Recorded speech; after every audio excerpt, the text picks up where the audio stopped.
നമ്മൾ അവരെ ഓപ്പൺ ആക്കാൻ വേണ്ടിയിട്ടുള്ള ഒരു ശ്രമം നമ്മളുടെ ഭാഗത്ത് നിന്ന്. അപ്പൊ അതിന് രണ്ട് കാര്യങ്ങൾ മാത്രം പറഞ്ഞിട്ട് ആ ഒരു പ്രൈമിങ് ഞാൻ അവസാനിപ്പിക്കുകയാണ്.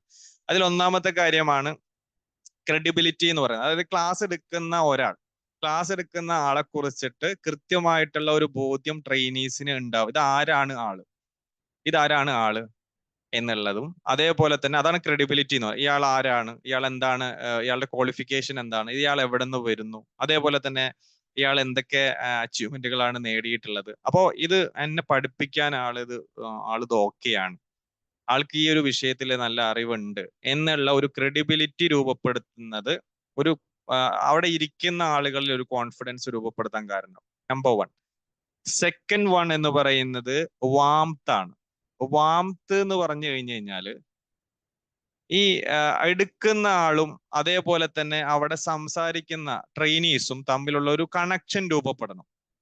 അപ്പോൾ മാത്രമാണ് ഇവർക്ക് ഒരു ആങ്ഷ്യസ് മോഡിൽ നിന്ന് കുറച്ചുകൂടി കവറപ്പ് ചെയ്യാൻ സാധിക്കുകയുള്ളൂ. അതായത് ഒരു ഉദാഹരണം പറയുകയാണെങ്കിൽ കോമൺ എലമെന്റ്സ് ഉണ്ടാവുക എന്നുള്ളത്.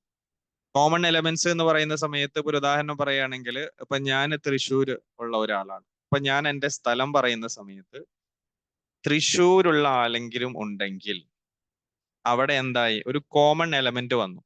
അപ്പൊ തൃശ്ശൂരുള്ള ഒരാൾക്ക്, ഇപ്പൊ നമ്മൾ സാധാരണ ഒരു ബസ് സ്റ്റോപ്പിൽ പോയി നിന്നായിരുന്നു. ബസ് സ്റ്റോപ്പിൽ പോയി നിന്നു. അപ്പോൾ ഒരാൾ നമ്മൾ തൊട്ടടുത്ത് നിൽക്കുന്നുണ്ട്. അപ്പോൾ ഇയാളോട് നമ്മൾ സംസാരിച്ചു വരുന്ന സമയത്ത് ഇയാളുടെ വീട് നമ്മളുടെ ഉമ്മയുടെ അതല്ലെങ്കിൽ നമ്മുടെ അമ്മയുടെ വീടിന്റെ അടുത്താണെങ്കിൽ അവിടെ എന്തായി, കുറച്ചും കൂടി നമുക്ക് എന്താവും, ഇയാളോട് ഒരു കുറച്ചും കൂടി ഒരു അടുപ്പം തോന്നുമില്ലേ നിങ്ങൾക്ക്? അല്ലെ? കുറച്ചും കൂടി ഫെമിലിയാരിറ്റി, ഇൻസെക്യൂരിറ്റിയിൽ നിന്ന് ഒരു സെക്യൂരിറ്റി നമുക്ക് ഫീൽ ചെയ്യും. അതല്ലെങ്കിൽ നമ്മൾ ഏതെങ്കിലും ഒരു കല്യാണത്തിന് പോയി, നമ്മൾ ഒരു കസേരയിൽ പോയിരുന്നു, തൊട്ടപ്പുറത്ത് മറ്റൊരാൾ ഇരിക്കുന്നുണ്ട്. അങ്ങനെ വെറുതെ ഒന്ന് സംസാരിക്കുന്നതിന്റെ ഇടയിൽ അദ്ദേഹത്തോട് ഇങ്ങനെ ഒരു കാര്യം ചോദിച്ചു.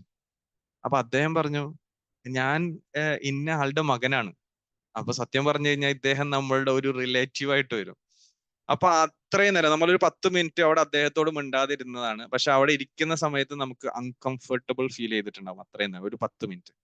പക്ഷേ ആ ചോദിച്ച് ഇദ്ദേഹം നമ്മളുടെ ഏതോ ഒരു റിലേറ്റീവ് ആണ് എന്നറിഞ്ഞ സമയം മുതൽ നമുക്ക് എന്തായി, കുറച്ചും കൂടി ഒരു സെക്യൂരിറ്റി ഫീൽ ചെയ്തു, അതേപോലെ തന്നെ കംഫർട്ടബിലിറ്റി ഫീൽ ചെയ്തു. അപ്പോ ഇവിടെ നമ്മളുടെ പ്ലേസ് ആകാം, അതേപോലെ അതല്ലെങ്കിൽ മറ്റൊരു കാര്യം, നമ്മൾ എവിടെയെങ്കിലും പോയ സമയത്ത് നമ്മൾ പഠിക്കുന്ന അതേ കോഴ്സ് ചെയ്യുന്ന ഒരാൾ, നമ്മൾ ബസ്സിൽ യാത്ര ചെയ്യാണ്, അപ്പൊ നമ്മൾ ഒരാളുടെ അടുത്ത് പോയിരുന്നു. അപ്പൊ അങ്ങനെ കുറെ നേരം, ഒരു അരമണിക്കൂർ നമ്മൾ സംസാരിക്കാതെ ഇരുന്നു. കുറച്ച് കഴിഞ്ഞപ്പോഴും നമ്മൾ ജസ്റ്റ് എന്തോ കാര്യം വന്നപ്പോ അങ്ങനെ സംസാരിച്ച സമയത്താണ് നമ്മൾ പഠിക്കുന്ന അതേ കോഴ്സ് തന്നെയാണ് അദ്ദേഹം ചെയ്യുന്നത്. ഒരു ഉദാഹരണത്തിന് നമ്മൾ BSc സൈക്കോളജി ചെയ്യുന്ന ഒരാളാണെന്ന് കരുതാം. അപ്പൊ അദ്ദേഹം പറഞ്ഞു, ഞാനും BSc, ഏതാ യൂണിവേഴ്സിറ്റി? ഞാൻ ഇഗ്നോ യൂണിവേഴ്സിറ്റിയിലാണ് പഠിക്കുന്നത്. അപ്പൊ എന്തായി, അവിടെ എന്തായി, സെയിം കണക്ഷൻ വന്നു അല്ലെ? അപ്പൊ ഇതേപോലെ ഇതാണ് വാംത്ത് എന്ന് പറയുന്നത്. വാംത്ത് എന്ന് പറയുന്നത് ഒരു കണക്ഷൻ, സെയിം കണക്ഷൻ. ഇപ്പൊ യാത്രയെ ഇഷ്ടപ്പെടുന്ന ആളുകളുമായിട്ട് കുറച്ചുകൂടി ഒരു കണക്ഷൻ രൂപപ്പെടുന്നവരാണ്. ഒരേ കോഴ്സ് എടുത്ത ആളുകൾ, ഇവർ തമ്മിൽ ഒരു വാംത്ത് രൂപപ്പെടും. ഇതേപോലെ തന്നെ ട്രെയിനിങ്ങിലേക്ക് വരുന്ന സമയത്ത് നമ്മൾ പറയുന്ന നമ്മുടെ പേഴ്സണൽ എക്സ്പീരിയൻസ്, നേരത്തെ പറഞ്ഞ കുറച്ചും കൂടി അക്കാഡമിക് അതല്ലെങ്കിൽ എഡ്യൂക്കേഷണൽ കാര്യങ്ങളാണ് ക്രെഡിബിലിറ്റി എന്ന് പറയുന്നത്. അതാണ് നമ്മൾ ഒന്നാമത്തെ കാര്യം പറഞ്ഞത്, ക്രെഡിബിലിറ്റി അല്ലെ? ഇപ്പൊ നമ്മളുടെ വീട്ടിലൊരു സെയിൽസ്മാൻ വന്നു അല്ലെങ്കിൽ ഒരു അപരിചിതൻ വന്നു. അദ്ദേഹത്തിന്റെ പേരും നാടും അറിയുമ്പോൾ മാത്രമാണ് നമ്മൾ എന്താവുക, കുറച്ചുകൂടി ഇൻസെക്യൂരിറ്റിയിൽ നിന്ന് സെക്യൂരിറ്റിയിലേക്ക് വരാം അല്ലെ? ഒരാളെ കണ്ടു കഴിഞ്ഞാൽ നമ്മൾ ആദ്യം എന്ത് ചോദിക്കും? പേര് ചോദിക്കും, നാട് എവിടെയെന്ന് ചോദിക്കും, അതേപോലെ തന്നെ അങ്ങനെയുള്ള ഡീറ്റെയിൽസുകൾ നമ്മൾ ചോദിക്കും. അതാണ് ക്രെഡിബിലിറ്റി നമ്പർ 1. അപ്പൊ അവിടെ എന്താണ്, ഇൻസെക്യൂരിറ്റിയിൽ നിന്ന് സെക്യൂരിറ്റിയിലേക്ക് വന്നു. സെക്കൻഡ് തിങ് എന്ന് പറഞ്ഞാൽ വാംത്ത് എന്ന് പറയും. വാംത്ത് എന്ന് പറഞ്ഞാൽ കോമൺ എലമെന്റ്സുകൾ തമ്മിലുണ്ടാവും. അപ്പൊ ഞാനും നിങ്ങളും തമ്മിൽ കോമൺ എലമെന്റുകൾ ഉണ്ടെങ്കിൽ, നേരത്തെ പറഞ്ഞ എന്ത് കാര്യമാവട്ടെ, എൻ്റെ നാട്ടിലുള്ള ആളുകളാവട്ടെ, അല്ലെങ്കിൽ ഞാൻ പഠിക്കുന്നതാവട്ടെ, എൻ്റെ ഫീൽഡ് ആവട്ടെ, അതല്ലെങ്കിൽ ഞാൻ ഇഷ്ടപ്പെടുന്ന ഭക്ഷണമാവട്ടെ, യാത്രയെ ഇഷ്ടപ്പെടുന്നവരാണെങ്കിൽ നിങ്ങളിൽ യാത്ര ഇഷ്ടപ്പെടുന്നവരുണ്ടാവും.